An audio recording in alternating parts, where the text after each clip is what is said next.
le matin, rappelle-toi combien précieux est le privilège de vivre, de respirer et d'être heureux. C'est une pensée de Mac Aurèle que je partage avec vous ce matin, un peu comme pour vous encourager si vous traversez des temps difficiles.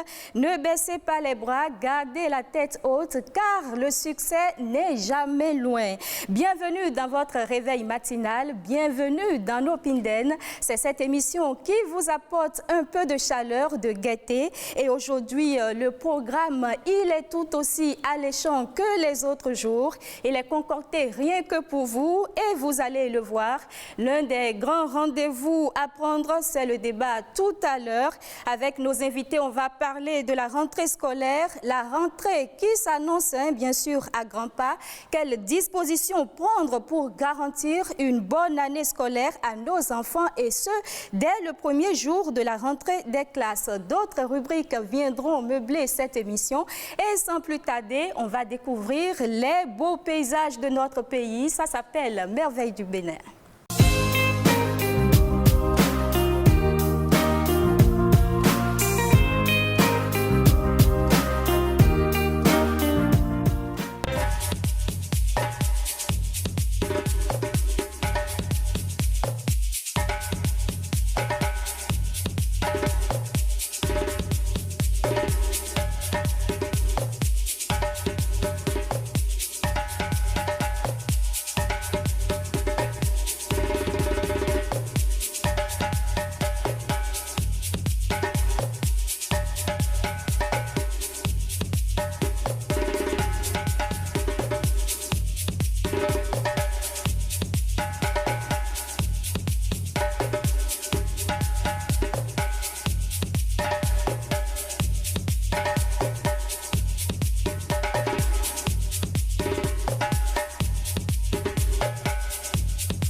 Voilà l'embarcadère d'Abomey-Calavi et d'Antokpa qu'on découvrait à l'instant dans la rubrique Merveille du Bénin, une rubrique qui vous transporte dans l'univers touristique du Bénin, un pôle d'attraction que vous pouvez découvrir avec votre compagnon, vos enfants, pourquoi pas, ce n'est qu'une idée d'activité pour ces week-ends.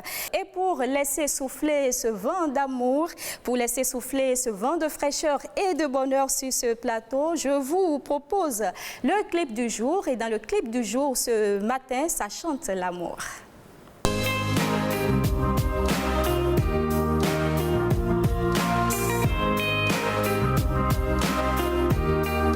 Ça dulciné, ton amour me rend fou, dit Vano Baby. Et bien sûr, le titre de cette chanson, tu mérites tout et vous le méritez. Vous méritez pleinement cette belle plage musicale. Qu'est-ce qu'on fait maintenant? On va introduire le débat et si on en parlait.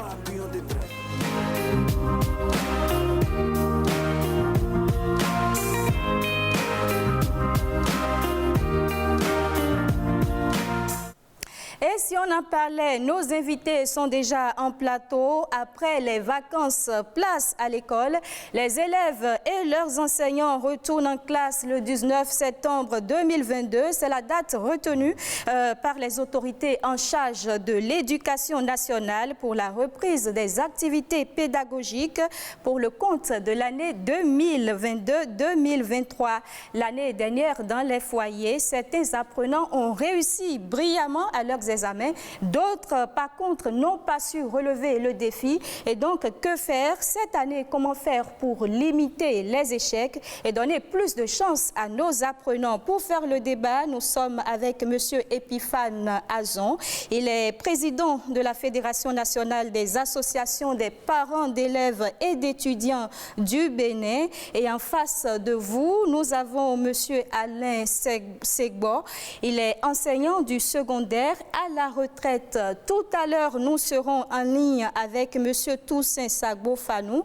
Lui, il est conseiller en éducation. Tout de suite, sans tarder, je vous adresse ma première question. Dites-nous, M. Epiphane Azon, quand est-ce qu'il faut commencer à préparer la rentrée scolaire de nos enfants?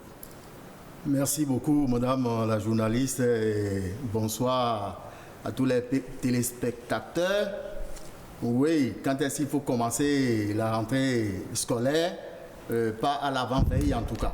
Je crois que depuis que les résultats de passage en classe supérieure ou de redoublement sont connus par les parents, ils devraient déjà commencer par affûter leurs armes, à savoir préparer la rentrée scolaire de leurs enfants. D'accord. Je voudrais dire déjà en mai, en juin par là, on connaît déjà la physionomie réelle de son enfant. D'accord. Et par rapport à ça, il faut déjà se préparer. D'accord. Voilà. Alors, Monsieur Alain Segbo, oui, la même question vous est posée. Est-ce qu'il faut attendre déjà même les vacances ou bien il faut déjà commencer même à préparer la rentrée dès les classes intermédiaires? Oui, c'est-à-dire que je dis exactement la même chose que mon doyen là. Et l'enfant qui finit une année a son résultat, oui, et avec les parents, ils s'asseyent pour analyser le résultat et faire des projections pour l'année à venir. Donc, il y a d'abord une préparation lointaine et nous sommes dans la préparation immédiate maintenant. C'est-à-dire, il n'y a que depuis ce temps, les parents devaient commencer déjà par réfléchir avec les enfants et ce qu'il faut faire pour que l'année suivante soit une bonne année. En attendant de retrouver notre invité en ligne, je reste avec vous pour toujours vous poser mes questions. Je voudrais savoir que faut-il faire en tant que parent? Avant, bien sûr, le démarrage des classes, que faut-il faire? Quel point essentiel le parent doit aborder avec son enfant? Là, il y a que... Si vous me permettez, je prends la parole pour dire... Tout à fait. Oui. Et je suppose un parent qui a son enfant qui passe en classe d'examen. Oui. Et il ne va pas attendre la rentrée pour commencer par entrer en causerie avec son enfant. Oui, qu'est-ce qu'il fait concrètement? Quels sont les points qu'il aborde avec son enfant? Mais il connaît son enfant du point de vue intellectuel. D'accord. Et il connaît ses faiblesses, il se connaît ses forces. Ce qu'il faut faire pour relever le défi, ils doivent s'asseoir pour en parler, quoi. Moi, c'est ce que je pense tout de suite. D'accord. On va rejoindre M. Sagbo-Fanou. Monsieur Sagbo-Fanou. Monsieur Sagbo-Fanou, vous êtes en ligne, vous nous entendez? Oui, je vous entends très bien. D'accord. Nous parlons de la rentrée scolaire, comment préparer le succès dès le premier jour de la classe. Et vous, vous êtes conseiller en éducation. En tant que parent, comment s'y prendre pour que l'enfant puisse avoir une bonne rentrée scolaire? Mais bon, merci pour le sujet parce que c'est un sujet d'actualité. Et j'espère que vous me recevez bien. Oui, bien sûr. Voilà. En tant que parent, il faudrait déjà formater la psychologie des enfants dès maintenant pour qu'ils puissent comprendre que c'est fini avec les vacances. D'accord. Ensuite, il faut qu'ils sachent qu'il y a un défi à relever forcément, le défi qui concerne leur vie et la vie de la nation, parce que chacun d'eux a le devoir de tout faire pour que demain la nation puisse leur être reconnaissante. D'accord. Ensuite, la programmation, c'est-à-dire quand vous parlez de rentrée, il faut qu'on sache que dès que commence la rentrée, c'est fini les jeux, c'est fini les... Je ne sais pas, c'est fini les atermoiements et puis on se met au boulot. Et tout cela fait partie d'une communication qu'il faut mettre en place avec les enfants. D'accord. Voilà, c'est le premier élément que je peux vous donner pour l'instant. Mais comment arriver à faire comprendre à l'enfant que oui, les vacances sont terminées et que maintenant il faut retourner au cahier? Comment arriver à lui inculquer cette notion-là?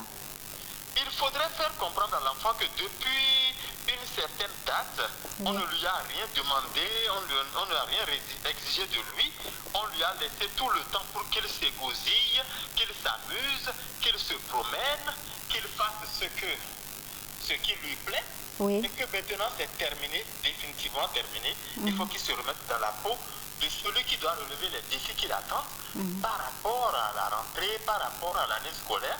Et ça, c'est tout simplement très simple lorsqu'on sait à quel type d'enfant on a affaire. Et là, je crois que la communication entre parents et enfants, parents et apprenants, c'est ça qui domine le plus. Et là, l'enfant comprendra que c'est fini les vacances. Maintenant, il faudrait lui faire comprendre qu'il doit renouer maintenant avec ses cahiers, renouer avec ses enseignants, avec ceux de ses amis qui sont vraiment décidés à travailler avec lui, parce qu'il y a des amis qui ne sont pas des amis positifs, des amis négatifs, il y en a. Mais il y a des amis qui sont très positifs, qui ne veulent que travailler avec leurs amis. Il faudrait le remettre dans ce bain, qu'ils comprennent que maintenant c'est fini la balade, c'est fini les jeux, et qu'on doit se mettre au travail pour son futur à lui, pas le futur des parents. Il faut que les enfants comprennent ça. C'est leur avenir qui est en jeu. D'accord. C'est eux qui vont faire de leur avenir un avenir radieux. D'accord. Monsieur Toussaint Sagbo, vous gardez la ligne, vous restez avec nous et on revient à nos invités sur le plateau. Monsieur Epiphane Azon, on vient d'en parler, l'état psychologique de l'enfant est important pour la rentrée scolaire. Vous, comment est-ce que vous y prenez en tant que parent d'élève? Bon, tout à fait, l'état psychologique de l'enfant importe pour beaucoup, hein. Mais il faudrait que pendant qu'on l'a laissé, pendant les vacances, s'amuser, se donner à des envolées divertissantes, il faut qu'il comprenne qu'un jour, ça doit prendre fin et qu'il faut qu'il reprenne avec son avenir, avec la recherche de son avenir. Donc, je crois que c'est cela. Et il faut discuter. Je suis d'accord avec M. Fanou lorsqu'il parle de dialogue parent-enfant, de communication parent-enfant, c'est très important, pas nécessairement à la veille de la rentrée. Ce dialogue parent-enfant doit être permanent. D'accord. Doit être permanent pour permettre à l'enfant, mettre à l'aise l'enfant à communiquer avec ses parents, à dire de quoi il a besoin pour arriver réellement, parce qu'il s'agit de son avenir. Nous avons tourné dos un peu à notre avenir et l'enfant doit prendre la relève. Et l'avenir dont on parle, c'est non seulement son avenir, c'est l'avenir des parents et c'est l'avenir de la nation. Donc lui seul doit être doit demeurer important pour tous ces acteurs-là, dont lui-même. Ok. Voilà. Monsieur Alain Segbo, comment est-ce que vous vous y prenez avec vos enfants? Quelle ambiance vous instaurez pour pouvoir communiquer avec vos enfants et parler de tout ça? Je vois là, merci beaucoup madame la journaliste, je disais que je sais ce que mon enfant aime. Et c'est sur ce terrain-là que je vais le rattraper. Oui. Et si par exemple il aime manger de bons plats, alors je demande à maman de préparer ce bon plat-là et on serait en train de partager quand je vais introduire le dossier et on va discuter de sa série, de tout ce qu'il doit faire à l'école pour réussir brillamment. D'accord. Monsieur Toussaint Sagbo Fanou, vous êtes toujours en ligne, vous nous entendez? Je suis là, je suis toujours en ligne avec vous. D'accord. Vous avez vos écouteurs, il me semble. Allô? Vous avez vos écouteurs à l'oreille? Oui, je suis là avec vous. Oui, vous voudrez bien les enlever? Bon, je viens juste de les enlever. D'accord. En tant que conseiller en éducation, que conseillez-vous concrètement aux parents? Comment s'y prendre? Dans quelle ambiance faut mettre l'enfant pour pouvoir lui permettre d'être dans un bon état psychologique et aborder au mieux la rentrée? D'abord, il faut comprendre une chose. Les parents et leurs enfants ne sont pas des titans avec de petites voitures, non. Ils sont au même pied d'égalité sur le plan de la communication. Parce que l'avenir de ces enfants arrangera l'avenir des parents qui sont finissants. Donc, il faut forcément établir des liens de communication tout à fait efficaces. Et c'est pour cela que je dis, les parents qui estiment que, bon, à notre temps, il y avait ceci. Non, c'est fini ça. Il faut communiquer avec les enfants, dialoguer avec eux, les écouter, comprendre ce qu'ils veulent et les orienter par rapport à ce qui leur servira pour leur avenir à eux.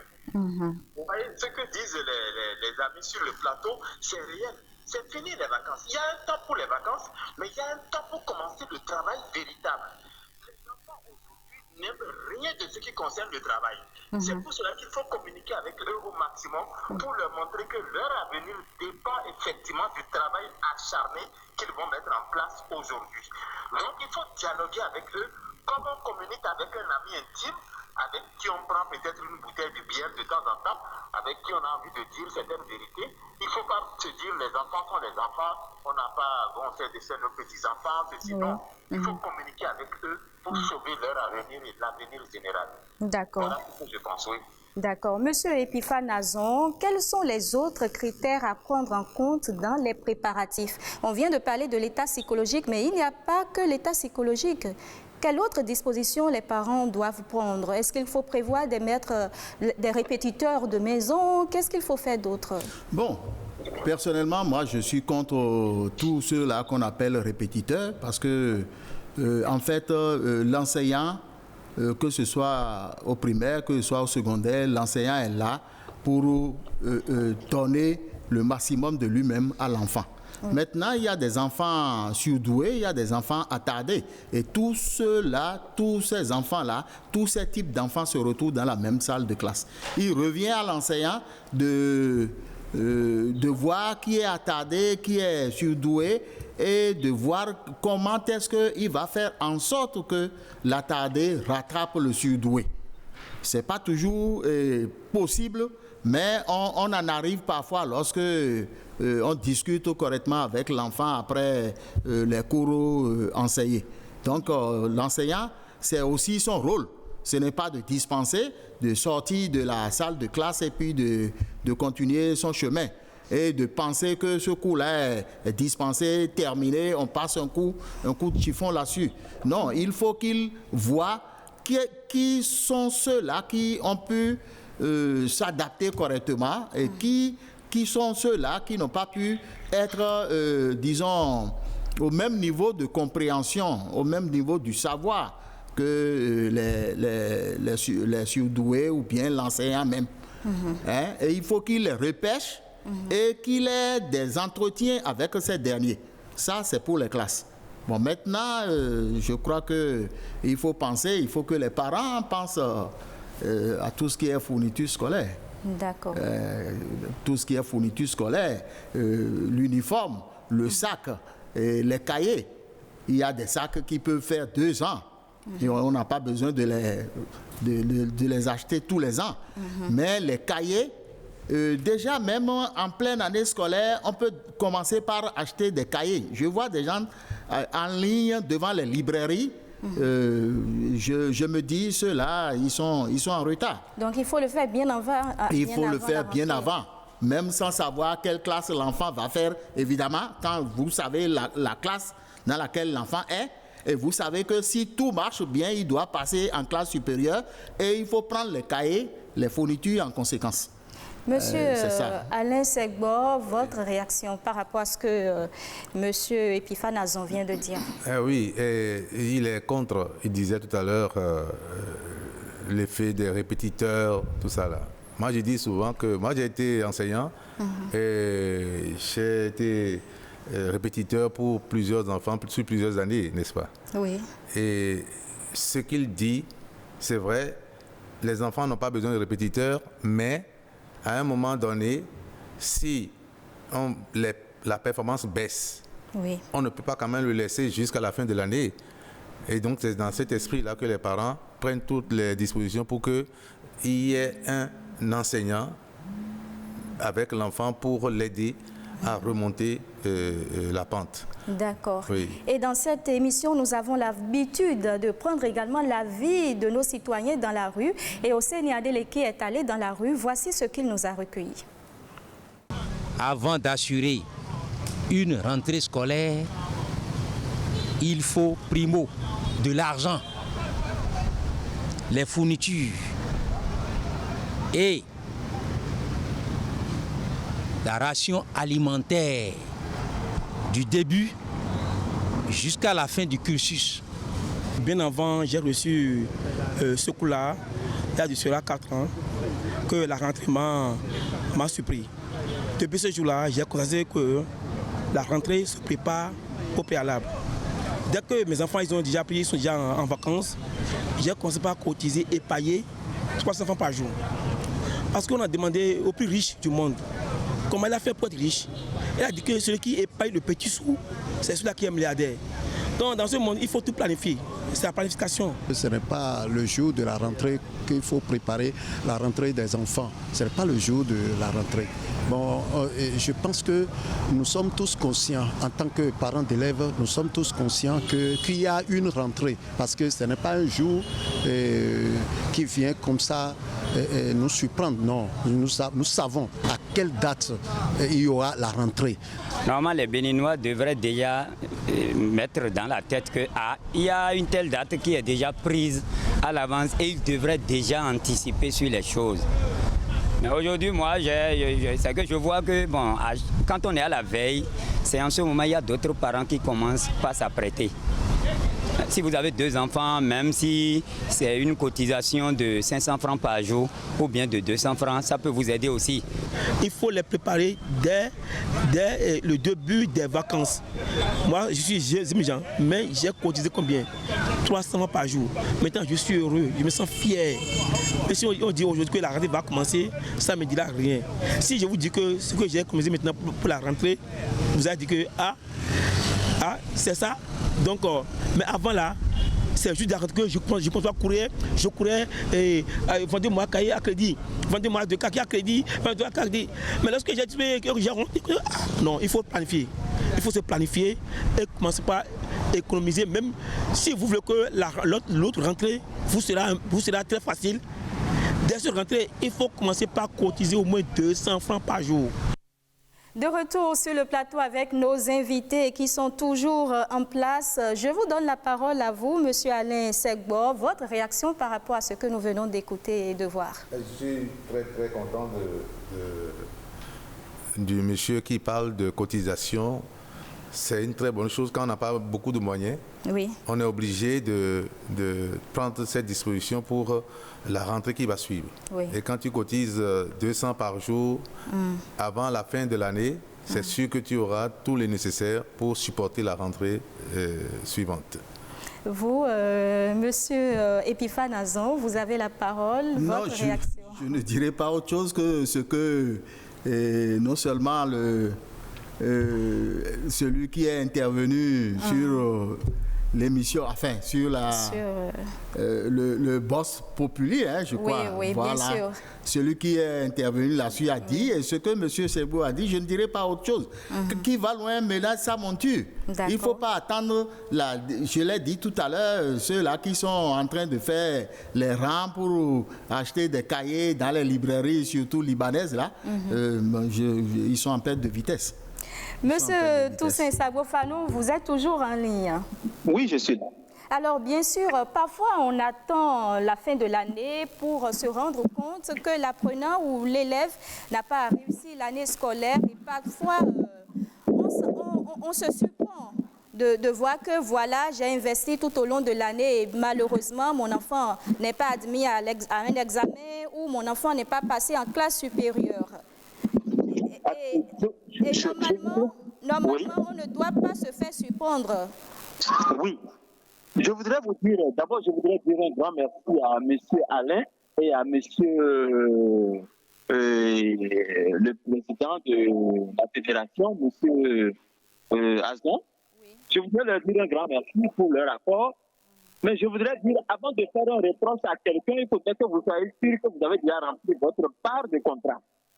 La part de contrat consiste à dire j'ai suivi mon enfant du début jusqu'à la fin et voilà ce qu'il me présente. Est-ce que vous avez joué votre partition? Si vous n'avez pas joué votre partition, vous êtes aussi coupable que l'enfant qui a échoué. Donc, oui, parce que là, la responsabilité des parents est tout entière. Il faudrait que le parent soit de coude à coude avec son fils pour qu'il suive le fils du début jusqu'à la fin, avant de se dire j'ai investi et voilà ce qui m'amène. Non. Donc je crois que c'est très important. Alors, il faut sortir parce que les parents aujourd'hui jouent leur rôle. Il y a beaucoup de parents qui ne jouent aucun rôle. Ils pensent qu'il suffit de mettre 100 000, 200 000, 300 000 francs à la disposition de maman pour dire va régler les problèmes de la scolarité et après on verra. Et à la fin de l'année, ils viennent dire Mon fils est un fainéant, il n'a rien fait de bon. Mais ce qu'on oublie, c'est que le fils a besoin du père et de la mère. Le père étant expérimenté, il a besoin de ces conseils à donner à son fils pour que le fils puisse s'en inspirer pour être un fils vraiment méritant. Donc, c'est une occasion en or que vous nous offrez pour dire aux parents de jouer leur partition. Je remercie beaucoup le président de la Fédération des parents d'élèves, M. Azon Efipa, que je remercie beaucoup encore une fois. M. Alain aussi, je le remercie. Il y a un rôle à jouer avant de commencer à activer ce que ce soit. L'argent ne règle pas tous les problèmes. La communication est incontournable. Les conseils et l'expérience sont incontournables. C'est pour cela qu'il faut de temps en temps dialoguer avec les enfants. Leur dire ce qu'ils doivent faire pour que demain soit meilleur pour eux. Et là, vous ne serez jamais surpris. Parce qu'il y a des parents qui ne sont jamais allés à l'école de leurs enfants pour demander comment est-ce que mon enfant se débrouille, comment est-ce que ça va. Ils n'y vont jamais pendant toute une année scolaire. Et c'est quand les bulletins leur parviennent qu'ils se disent « Mais qu'est-ce que ça veut dire? J'ai investi tout ça pour qu'on en arrive à ce résultat ?» Non, c'est faux. Voilà. Monsieur Alain Segbo, le tout ne suffit pas d'acheter les fournitures scolaires, le tout ne suffit pas de préparer l'enfant, de l'amener chaque matin à l'école. Normalement, leurs échecs ne doivent pas surprendre. Mais qu'est-ce qui fait que souvent ça nous surprend? Ça nous surprend parce qu'en situation de classe, il y a ce que nous appelons l'attention. L'enfant doit être attentif en situation de classe. D'accord. Et ça a besoin de plusieurs facteurs. Pour qu'il soit attentif en classe, il y a le rôle des parents. Si déjà il est maltraité, tout ça là, il vient en classe, il ne peut pas suivre. Et quand il ne suit pas, il ne peut pas retenir. Et le résultat est là. Donc les parents ont un rôle à jouer dans l'accompagnement, même si l'enfant est fautif, tout ça là, il faut l'accompagner, il faut certainement le relever bien sûr, mais il faut lui dire, il n'y a pas à perdre l'attention en situation de classe. Parce que nous disons souvent, l'attention, quand vous êtes au volant, vous perdez l'attention, c'est l'accident. Hein? Oui, bien Donc il faut faire beaucoup, et il faut aider les enfants, en plus des fournitures, tout ce qu'on a dit là, aider l'enfant à être attentif en classe. Quand il rentre en classe, il doit être attentif et suivre. Et ça fait déjà le maximum pour retenir l'essentiel. Puisque quand tu es attentif, tu comprends. Et quand tu comprends, tu commences à réfléchir à autre chose. Et quand c'est comme ça, la réussite est au rendez-vous. Donc, le parent, vous êtes d'accord avec les parents qui sont souvent en lien avec l'établissement et qui vont régulièrement pour suivre les notes de leurs enfants et suivre aussi la discipline, c'est-à-dire comment ils se comportent en classe. D'accord. Et ça, là, c'est indispensable. Tu viens et l'enfant sait qu'il n'est pas jeté seulement dans l'établissement. Puisqu'il y a des enfants qui arrivent, moi j'ai fait 25 ans dans cette affaire-là, et ils arrivent et les parents les déposent au portail et les parents partent, ils sortent par l'autre portail et puis ils entrent dans la vie. Tu as fait ton travail alors que tu as ton enfant, tu penses qu'il est à l'école alors qu'il est dehors. Et donc, on doit vérifier, on doit aller dans les classes, la surveillance pour voir ce qui se passe. Monsieur Epiphane Azon disait tout à l'heure que lui n'est pas d'accord avec les répétiteurs de maison et tout, mais parfois on sait que ces personnes-là sont quand même importantes pour suivre un peu l'enfant, l'aider à améliorer les mauvaises notes et tout. Vous, qu'est-ce que vous en pensez? Moi, j'ai dit que les répétiteurs, on en a besoin parce que il y a des parents dont le travail ne permet pas l'accompagnement des enfants à la maison. D'accord. Mais quand tu n'es pas là, il faut quelqu'un pour l'aider à relever un peu si déjà il y a baisse de performance. Donc il n'est pas question de dire je suis contre les répétiteurs, mais il faut accompagner, il faut penser à l'accompagnement des enfants. Il y a aussi les TD dont on parle très souvent. Oui, on organise des TD pour l'enfant et ça leur permet de réussir brillamment même. Mais ce que je dis aux parents souvent, c'est le bac, par exemple, quand je prends le bac, ce n'est pas en terminale qu'on prépare le bac, c'est depuis la classe de seconde. En quoi faisant? Si je prends par exemple l'élève qui a la série D, par exemple, mais déjà en classe de seconde, il devait déjà lire tous les romans au programme, au second cycle, en anglais, voir son niveau, réchauffer. Comme ça, en terminale, il aura suffisamment de temps pour affronter les maths et puis autres. C'est ce que je dis souvent aux parents quand je les rencontre. Monsieur Epiphane Azon, on a largement parlé de la responsabilité des parents d'élèves, mais quel est le rôle fondamental qui revient à l'enfant? Non, l'enfant doit être à l'écoute de ses parents. L'enfant doit ressembler à ses parents. Si les parents constituent un bon modèle, l'enfant doit nécessairement ressembler à ses parents et l'enfant doit avoir un seul souci pendant l'année scolaire, c'est son avenir. Comment passer en classe supérieure, comment réussir son examen. Et tout ce qu'il doit mettre en œuvre. Tout ce que les parents doivent l'aider à mettre en œuvre pour réussir ce passage en classe supérieure ou son examen, ça doit le préoccuper. D'accord. Monsieur Toussaint Sago-Fanou, vous êtes là? Oui, je suis là. Alors, vous avez entendu nos invités. Vous, en tant que conseiller en éducation, j'aimerais bien que vous nous donniez quelques astuces, des astuces aussi bien aux parents d'élèves qu'à l'élève lui-même pour pouvoir réussir brillamment l'année scolaire. Alors, la première astuce, c'est que les parents se disent que mon enfant, même s'il a 40 ans sur les bancs, n'est pas suffisamment grand. Première astuce. Il a besoin de mes conseils et de mes expériences. C'est ça la première astuce. La seconde astuce, il faut se dire, les temps ont changé. Les enfants d'aujourd'hui ne sont pas les enfants d'hier ou bien les enfants de la période où nous avons vécu. Et c'est pour cela qu'il faut les accompagner et non se dire, il ne faut pas se dire, ils sont suffisamment grands. Ils peuvent se prendre en charge, ils ont compris ce que c'est que la vie. Non, il faut les accompagner du début jusqu'à la fin.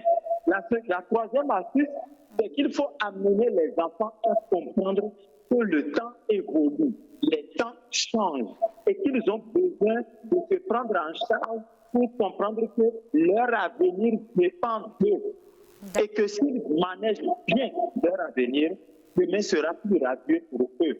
Tout à l'heure, j'ai entendu des choses sur le plateau, ça m'a fait vraiment plaisir. Les enfants d'aujourd'hui ne sont jamais suffisamment grands pour qu'on leur laisse toute la tâche, toutes les responsabilités pour aller de l'avant. Maintenant, si les parents ne sont pas suffisamment disponibles, il faut qu'ils se ménagent un petit bout de temps pour voir leurs enfants, pour leur dire comment ça va. Même s'il y a un répétiteur là, il ne faut pas laisser toute la charge au répétiteur. Il faut voir les enfants pour dire ça travailler, comment ça s'est passé. Il faut que le parent puisse jouer son petit rôle avant de tout confier au répétiteur. Alors, moi, je voudrais dire, si le parent reconnaît que son avenir à lui, parent, son avenir finissant, dépend de l'avenir de l'enfant qui est en train de grandir, il doit tout mettre en matière d'investissement, en matière de conseil dans la vie de cet enfant. Ensuite, les parents, ça c'est le rôle des parents. Les enseignants doivent se considérer comme de jeunes parents qui doivent tout faire pour que demain, ces enfants-là puissent faire leur éloge pour dire c'est grâce à tel enseignant que j'ai pu comprendre ci et ça. Ce n'est pas forcément l'argent, le salaire, non. Donc, il y a un rôle national que chacun de nous doit jouer pour que demain on puisse dire c'est grâce à X et à Y que nous avons réussi. C'est très important ce qui se passe aujourd'hui, c'est très important. D'accord. Merci, Monsieur Toussaint Sago-Fanou. On va maintenant regarder les messages de nos téléspectateurs. Bien sûr, on va commencer par ce message. À la veille de la rentrée des classes, il est nécessaire de s'asseoir avec les enfants et définir ensemble les objectifs à atteindre. Une fois que c'est fait, chaque partie dit le rôle qu'elle doit jouer pour que nous puissions réussir à atteindre cet objectif. Moi, je dis à mes enfants, je vais chercher l'argent en allant au boulot, je vous dépose à l'école le matin et je paie le répétiteur. L'enfant me répond, maman, je ferai les efforts pour être parmi les meilleurs. Quand le consensus est ainsi trouvé, on me remet les téléphones, les télécommandes, je coupe l'abonnement Canal et c'est parti pour 9 mois de challenge. Un autre intervenant, Dr Gaga, qui dit « Sujet d'intérêt pratique pour tous les parents. L'échec et le succès sont deux résultats scolaires qui sanctionnent la performance de nos enfants. Pour conduire les élèves vers le succès, il faut que tous les parents se comportent à la rentrée comme si nous étions à la veille des devoirs et examens dans tous les domaines. Inscription, suivi, prière, attention, dialogue avec l'administration. Car c'est urgent. Quand c'est urgent, dit-il, c'est déjà trop tard. L'échec est souvent l'accumulation de petites erreurs non rectifiées. Le jour où l'enfant tombe, ce n'est pas le jour qu'il a trébuché. On revient sur le plateau avec nos invités. On va maintenant prendre votre mot de fin, Monsieur Epiphane Azon. Qu'est-ce que vous avez à dire pour conclure cet entretien? Bon, mais à l'endroit des parents, je continue de dire que la communication est incontournable. Et les parents, en notre temps, nous suivaient très peu, mais nous avions la conscience. Mais aujourd'hui, il faut fouetter la conscience des enfants que nous avons et c'est du rôle des parents. Les parents doivent aller s'imprégner du rendement scolaire, de la discipline de son enfant. Et il doit se fixer un temps pour aller souvent dans son école ou son collège pour s'imprégner de la discipline et du rendement scolaire de son enfant. Il faut que les parents mettent tout en œuvre pour mettre le paquet de fournitures scolaires qu'il faut pour l'enfant, parce que lui dire qu'il a échoué alors qu'on n'a pas tout mis à sa disposition, c'est du leurre. Voilà. Aux enfants, je dirais vraiment, ils ont l'avenir devant eux et ils doivent être notre relève. Donc, qu'il s'applique davantage dès cette rentrée. Monsieur Alain Segbo, il n'y a pas que les fournitures scolaires. On parle également de l'alimentation. Il faut veiller à ce que l'enfant soit bien nourri pour quand même bien étudier. Vous, votre mot de fin pour conclure ce débat. Bien sûr, mais l'enfant doit être bien nourri, mais c'est suivant les moyens des parents. C'est-à-dire, un parent ne va pas dépasser ses moyens pour nourrir ses enfants. L'essentiel, quand même, il faut veiller à ce que les enfants mangent matin, midi, soir, même si ce n'est pas, on n'a pas beaucoup de moyens, bien sûr, il faut quand même veiller à ce que les enfants mangent matin, midi, soir, pour être en bonne forme. Et il faut aussi contrôler la santé des enfants. Parce qu'il ne faut pas attendre qu'ils tombent malades avant de commencer par courir dans tous les sens. Puisque s'il y a des signes, ou bien s'il y a des préparations à faire, ou bien s'il y a des vermifuges à donner, tout ça là, pour épargner les enfants de toute maladie, il faut le faire. C'est ce que je pense. Et je continue de dire qu'il y a la rentrée, bien sûr, des professeurs, rentrée de l'administration, mais il y a aussi la rentrée des parents. Donc, on leur souhaite bonne rentrée. Monsieur Toussaint Sagbo-Fanou, votre mot de fin pour conclure ce débat? Français qu'en langue, je voudrais dire, chers parents, prenez langue avec vos apprenants. N'estimez pas que vos enfants sont déjà très grands. Ils ont déjà 15 ans, ils ont déjà 18 ans, donc ils peuvent se débrouiller eux-mêmes. Ne faites pas cette erreur. L'avenir du Bénin dépend de ce que vous allez faire de ces enfants pour qu'ils deviennent suffisamment mûrs, pour qu'ils comprennent que demain leur appartient et que demain là, c'est pour que le Bénin soit meilleur. Je voudrais dire aux parents, quelles que soient les occupations que vous avez, à Porto Novo, à Tokuntouna ou n'importe où, ménagez un bout de temps pour voir vos enfants et communiquer avec eux, avec maman, pour discuter afin que les enfants comprennent mieux ce que c'est que l'éducation, la vie et l'avenir. C'est très important pour le Bénin tout entier et pour votre famille en particulier. Merci beaucoup pour cette émission qui va faire beaucoup d'émules. Je vous remercie. Merci, Monsieur Toussaint Sagbo-Fanou. Merci de passer ces moments avec nous. Merci également à vous, chers invités, d'être venus nous voir. Merci à vous, Monsieur Epiphane Azon.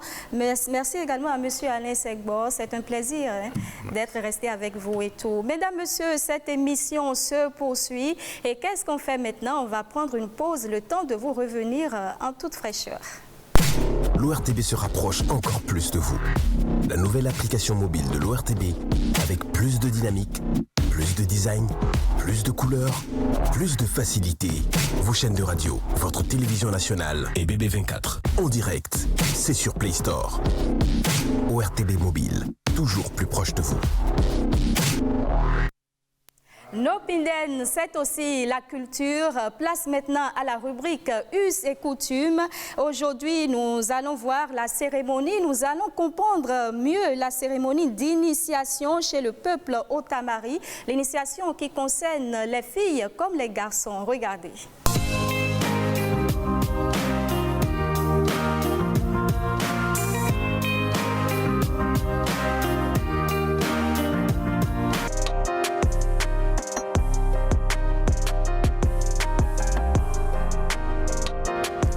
Les hommes, cette cérémonie, c'est également entre 15 et 20 ans. Donc, ils ont plusieurs étapes. Avant de le faire, la première étape la plus visible, ils se déguisent un peu en parlant une autre langue. Mais ce n'est pas une autre langue, c'est la même langue mais transformée. Quand ils finissent cette étape à la saison pluvieuse, pour Boukombe, à partir de février, janvier-février, on commence cette cérémonie-là. Il fait une première année. La saison pluvieuse suivante, il va faire également un second de Fornela. Et puis, l'année après, il va faire une autre cérémonie qui lui permet vraiment cette fois-ci de rentrer dans la cour des grands. Pendant qu'ils sont en train de le faire, on va désigner quelqu'un qui sera, disons, leur premier. En fait, quand il va commencer les cérémonies, c'est lui qui doit être au devant. Les danses également sont exécutées selon la classe d'âge. Quand par exemple vous voulez rentrer pour cette cérémonie chez les hommes, vous dansez ce qu'on appelle le kwantri. Et le jeune homme qui exécute cette danse doit montrer qu'il est souple, qu'il est jeune et puis qu'il est brave.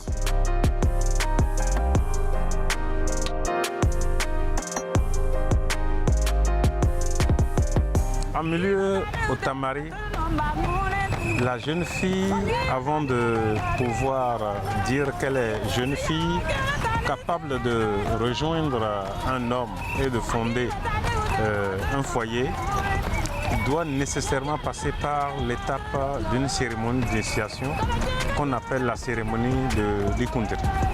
Avant de faire cette cérémonie, la jeune fille doit être chaste, nécessairement.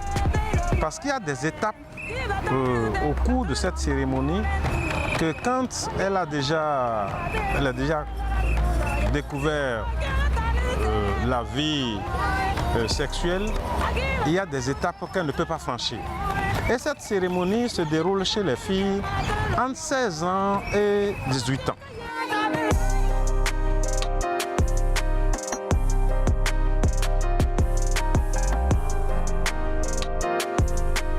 Que ce soit l'homme ou la femme, si l'homme ne fait pas de faune et que la femme ne fait pas de contre. En principe, quand les autres parlent, celui qui n'a pas fait n'a pas le droit de s'approcher. Même quand il est là, il ne parle pas.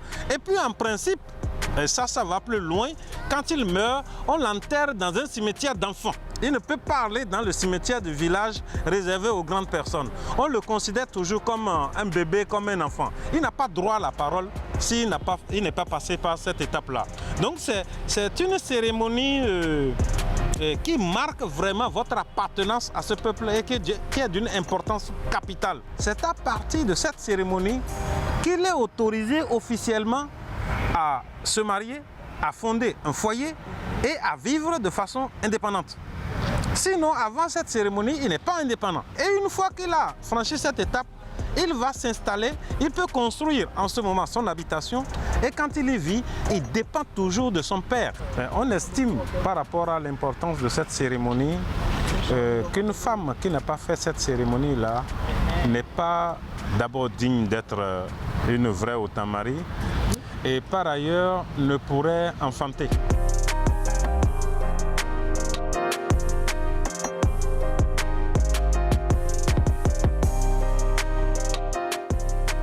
Ça coïncide habituellement avec les vacances ou les congés. Et au niveau de la communauté, on s'arrange aujourd'hui pour que ces cérémonies-là se déroulent pendant les vacances. Si vous entrez dans le pays, au Tamari aujourd'hui, donc dans les communes de Bukombe, Natitengu et Petukuntuna, vous allez rencontrer plein de jeunes comme ça avec beaucoup de mouvements. C'est pour cette cérémonie-là. Et dedans, vous avez beaucoup d'élèves, beaucoup d'étudiants qui sont revenus faire cette cérémonie-là pour s'intégrer justement à leur communauté.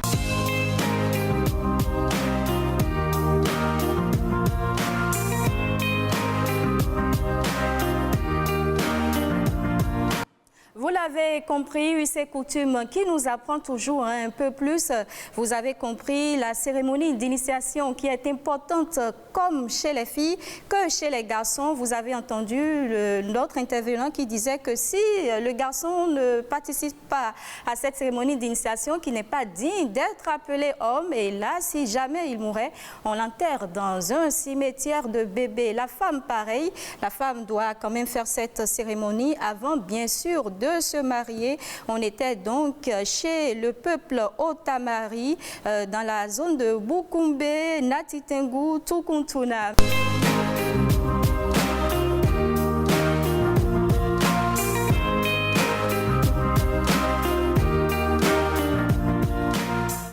Dans la rubrique Instant Éco, nous parlons de la production et de la commercialisation de la papaye. Eh bien, j'aimerais commencer à vous dire que dans la région sud du Bénin, les conditions agroécologiques favorisent pleinement le développement de cette plante dont la production est en plein essor. Beaucoup de plantations de papayers sont installées dans cette zone avec plusieurs variétés. La plupart des papayers sains et établis portent des fruits 7 à 11 mois après la plantation. Leur fructification est influencée par un certain nombre de facteurs et peut être retardée ou empêchée entièrement selon la plante et son environnement. Maintenant, comment réussir la culture de la papaye? Le papayer se cultive en plein soleil avec 4 degrés Celsius minimum. Il peut supporter ponctuellement donc ce climat à l'abri des vents et dans une atmosphère humide. Un sol humifère, riche, fertile et bien drainé lui sera profitable. Évitez donc tout sol calcaire. Autre question qu'on pourrait se poser, quel est le rendement d'un hectare de papaye? Un plant peut donner jusqu'à 35 voire 40 kg de fruits, dont un rendement de l'ordre de 60 à 80 tonnes par hectare sur 22 mois.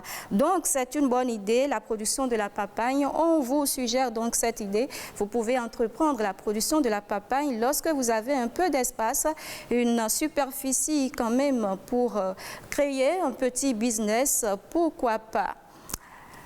Merci donc de rester avec nous. On va maintenant prendre cette pause avec notre clip du jour. Atterrissage, on descend maintenant. Vous l'avez constaté aujourd'hui, j'étais seule. Alain Sochoumé n'est pas resté avec moi, mais j'espère qu'on a passé de très bons moments ensemble. Je remercie toute l'équipe technique qui m'a accompagnée, Christelle Sabouran aux manettes à la réalisation, en passant par Fudien Siarontonji à l'édition, sans oublier bien sûr les cadreurs, les preneurs de son. Merci à vous, mesdames, messieurs, d'être au rendez-vous de nos PIDEN et on se retrouve très prochainement. À bientôt.